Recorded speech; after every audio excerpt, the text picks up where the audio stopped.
உங்களுக்காக கொண்டு வந்திருக்கிற ஷார்ட் ஸ்டோரி என்னென்னா த வைல்ட் ஸ்வான்ஸ், அன்னப்பறவை இளவரசர்கள். முன்னொரு காலத்தில் ஒரு மிகப்பெரிய ராஜாங்கம் இருந்துச்சு. அந்த ராஜாங்கத்தை ஒரு அரசர் ஆட்சி செஞ்சுட்டு வந்தார். அவருக்கு 11 இளவரசர்களும் ஒரு இளவரசியும் இருந்தாங்க. ஆனால் அவரோட மனைவியான மகாராணி இல்லை, இறந்து போயிட்டாங்க. அந்த 11 இளவரசர்களும் தன்னோட அக்காவோட சொல்படி நடந்தாங்க. அவங்க மேலே ரொம்ப பாசம் வச்சுருந்தாங்க எல்லாரும். தாயில்லாத அந்த 11 இளவரசர்களையும் ரொம்ப பாசத்தோடு பார்த்துக்கிட்டாங்க அந்த இளவரசி. அவங்களுக்கு பாடம் சொல்லி கொடுக்கறது, விளையாட்டு சொல்லி கொடுக்கறதுன்னு அவங்க அம்மா செய்ய வேண்டிய எல்லா வேலையும் இவங்களே செஞ்சாங்க. ஒரு நாள் அரசர் தன்னோட பிள்ளைகளை எல்லாரையும் கூப்பிட்டு நான் மறுமணம் செஞ்சுக்க போகிறேன்னு சொன்னார். உடனே எல்லாரும் தங்களுக்கு புது அம்மா கிடைக்க போகிறாங்கன்னு சந்தோஷப்பட்டாங்க.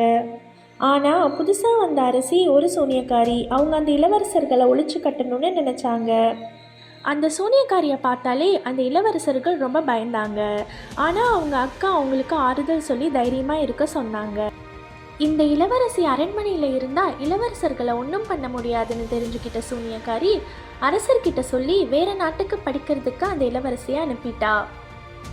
இளவரசி படிக்கிறதுக்கு வெளிநாட்டுக்கு போனதுக்கு அப்புறமா ரொம்ப பயந்து போயிருந்தாங்க இளவரசர்கள். அவங்க கிட்ட வந்த அந்த சூனியக்கார அரசி ஒரு மந்திரம் சொன்னாங்க. அந்த மந்திரம் சொன்னதும் 11 இளவரசர்களும் 11 அன்னப்பறவைகளாக மாறிட்டாங்க. அந்த அன்னப்பறவைகளை வெளியே துரத்தி விட்டுட்டாங்க அந்த சூனியக்கார அரசி. கொஞ்ச நாள் கழிச்சு வெளிநாட்டுக்கு படிக்க போன இளவரசி திரும்ப வந்தாங்க. அவங்க வந்ததை பார்த்த சூனியக்காரி ஒரு மந்திரம் போட்டாங்க. உடனே அந்த இளவரசியோட முகம் அவலட்சணமாக மாறிடுச்சு. அவங்கள பார்த்தாலே யாருக்கும் அடையாளம் தெரியல. அதனால அரசர் அவங்கள வேற யாரோன்னு நினைச்சு காசு கொடுத்து அனுப்ப சொல்லிட்டாரு. ரொம்ப வருத்தப்பட்ட இளவரசி காட்டுக்கு போய் தன்னோட தம்பிகளை தேட ஆரம்பிச்சாங்க. அப்ப அங்க ஒரு மந்திர குளத்தை பார்த்தாங்க. அதுல இருந்த தண்ணி பளிங்கு மாதிரி மின்னுச்சு. அந்த தண்ணியை எடுத்து குடிச்சாங்க இளவரசி. உடனே இளவரசியோட முகம் திரும்ப வந்தது. அப்பதான் ஒரு நல்ல மந்திர பாட்டி அங்க வந்தாங்க. அவங்க இளவரசி படிக்க போனதும் நடந்த எல்லா விஷயத்தையும் சொன்னாங்க. உடனே இளவரசி ரொம்ப வருத்தப்பட்டு தன்னோட தம்பிகளை பார்க்கணும்னு சொன்னாங்க. உடனே அந்த மந்திர பாட்டி ஒரு மந்திரத்தை வானத்தை பார்த்து சொன்னாங்க. உடனே 11 இளவரசர்களும் அன்னப்பறவை ரூபத்தில் பறந்து வந்தாங்க. வந்த இளவரசர்கள் மேலே அந்த மந்திர தண்ணியை தெளிச்சாங்க. அந்த மந்திர பாட்டி உடனே இளவரசர்கள் திரும்பவும் மனிதர்களாக மாறணும்னு சொன்னாங்க.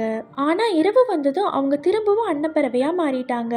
அப்போ அந்த பாட்டி சொன்னாங்க, இந்த சூனியக்காரியோட பலம் அதிகமாக இருக்குது. உங்களை நீங்கள் முழுசாக காப்பாற்றிக்கணுன்னா என்னோட தங்க அடுத்த காட்டில் இருக்கா, அவகிட்ட போங்கன்னு சொன்னாங்க. உடனே ஒரு பெரிய பாயை எடுத்து அதில் இளவரசியை உட்கார வச்சு அதை எல்லா அன்னப்பறவை இளவரசர்களும் தூக்கிட்டு அந்த காட்டுக்கு போனாங்க. அங்கே போனதும் அந்த குட்டி மந்திரவாதியை பார்த்தாங்க. இளவரசர்களை காப்பாற்ற ஒரு வழி சொன்னாங்க. அவங்க மந்திர மூலிகைகளை எடுத்து 11 உடை செஞ்சு இளவரசர்களுக்கு போட்டு விட்டால் எல்லாம் சரியாயிடும்னு சொன்னாங்க. ஆனால் அந்த உடைகள் செய்து முடிக்கிற வரைக்கும் யார்கிட்டையும் பேசக்கூடாதுன்னு சொன்னாங்க. உடனே இளவரசர்கள் 11 பெரும்பகல்ல அன்னப்பறவையா எல்லா மந்திர மூலிகைகளையும் சேர்த்தாங்க. ராத்திரி ஆனதும் மனிதர்களாக மாறி உடை தைக்க அவங்க அக்காவும் உதவி பண்ணாங்க. ஒரு நாள் காட்டுப்பகுதியில் மந்திர மூலிகைகளை எடுத்துக்கிட்டு இருக்கிறத பார்த்த ஒரு இளவரசரும் அவரோட தளபதியும் என்ன விஷயம்னு கேட்டாங்க. ஆனால் மந்திர உடை செஞ்சு முடிக்கிற வரைக்கும் யார் கூடயும் பேசக்கூடாதுன்னு மந்திரக்காரி சொன்னதுனால அமைதியாக இருந்தாங்க. உடனே அவங்கள தன்னோட அரண்மனைக்கு கூட்டிகிட்டு போய் தங்க வச்சாரு இளவரசர். ராத்திரி ஆனது யாருக்கும் தெரியாமல் காட்டுப்பகுதிக்கு போனாங்க அந்த இளவரசி. இந்த ரகசியத்தை ஒளிஞ்சிருந்து பார்த்த பக்கத்து நாட்டு இளவரசரும் அவரோட தளபதியும், புத்திசாலியான தளபதி, இந்த மூலிகைகளை நீங்கள் எடுக்கிறதுனால ஏதோ முக்கியமான விஷயம்னு நினைக்கிறேன்னு சொல்லி காவலர்களை விட்டு நிறையா மூலிகைகளை பிடுங்கி அவங்க கிட்ட கொடுத்தாரு அந்த தளபதி. உடனே எல்லா இளவரசர்களும் சாபம் நீங்கி நல்லபடியாக மனிதர்களாக மாறினாங்க. அப்போ தான் இத்தனை நாள் அமைதியாக இருந்த இளவரசி நடந்த எல்லாத்தையும் அந்த உதவி செய்த இளவரசர்கிட்டையும் தளபதிக்கிட்டையும் சொன்னாங்க. சாபம் நீங்கள் தான் இத்தனை நாள் பேசாமல் இருந்ததாகவும் சொல்லி மன்னிப்பு கேட்டாங்க. உடனே அந்த பக்கத்து நாட்டு இளவரசர் சொன்னார், உங்கள் அப்பாவுக்கு உண்மை தெரியாமல் இருக்கிறது தான் பிரச்சனையேன்னு சொல்லி நிறைய பாதுகாப்பு வீரர்கள் எல்லாரையும் கூப்பிட்டுக்கிட்டு அரசரை போய் பார்த்தாங்க. அப்போ தான் அந்த அரசருக்கு உண்மை புரிஞ்சது. உடனே இந்த சூனியக்காரியை பாதாள சிறையில் அடிச்சிட்டாங்க. தன்னோட சந்தோஷத்துக்காக மறுபடியும் திருமணம் செஞ்சது எவ்வளோ தப்புன்னு புரிஞ்சுக்கிட்ட அரசர் தன்னோட மகன்களையும் இளவரசியும் அன்னையில் இருந்து ரொம்ப பாதுகாப்பாக வளர்க்க ஆரம்பிச்சிட்டாரு.